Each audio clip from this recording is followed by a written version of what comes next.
South Africa's political landscape has been thrown into deep turmoil following explosive reports that President Cyril Ramaphosa may be indirectly linked to the international corruption charges that led to the arrest of his longtime ally and Minister of Mineral Resources and Energy, Gwede Mantashe.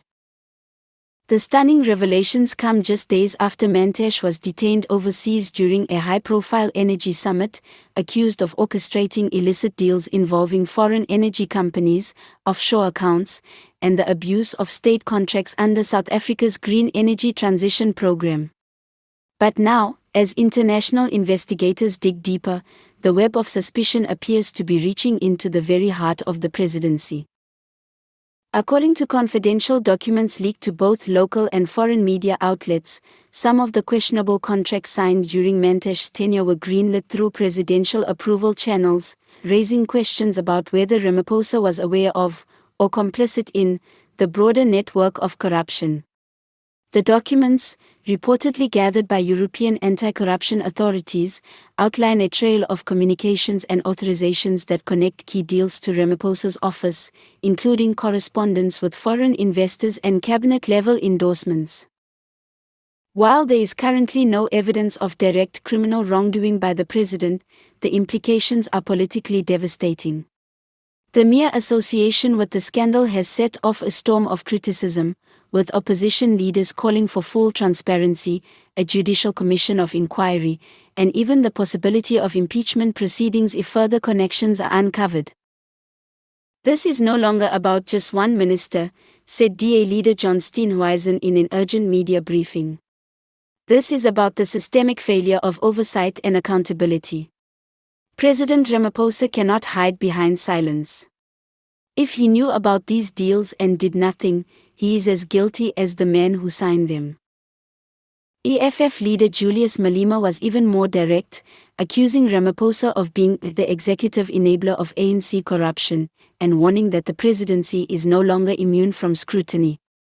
He came into office promising a new dawn, but all we see is the same old darkness cloaked in silence and spin, Malema declared.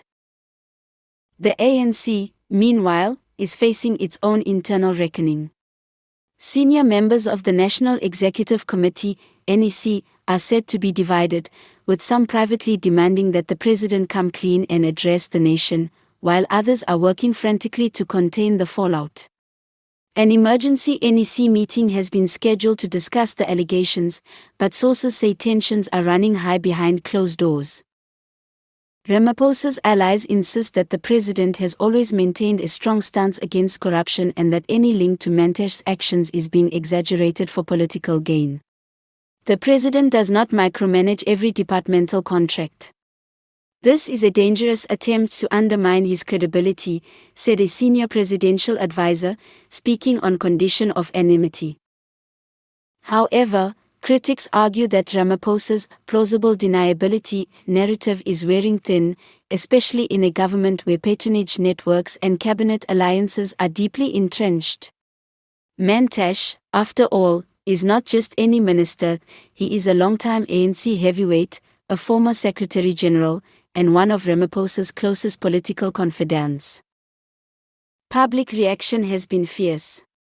Social media is ablaze with hashtags like #RamaphosaNew, #Presidency Under Pressure, and #ANC Unraveling, as South Africans express anger, disappointment, and a growing sense of betrayal. Civil society groups and watchdogs are calling for the president to immediately release all records related to energy contracts approved over the past 5 years and to submit to a public inquiry. Internationally, the scandal is beginning to damage South Africa's reputation as a reliable partner. Several foreign embassies have expressed concern over the integrity of bilateral deals, and global investors are reportedly re-evaluating their exposure to South African markets. The World Bank and International Monetary Fund, IMF, have requested briefings on the developing situation, signaling the global scale of concern. As the political pressure mounts, many are wondering whether this marks the beginning of the end for Ramaphosa's presidency. With elections looming and trust in the ANC already at a historic low, the outcome of this crisis could reshape the future of South African leadership.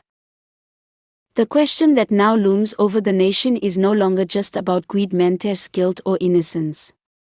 It is whether the President of South Africa can survive the storm now gathering around him, and whether he should.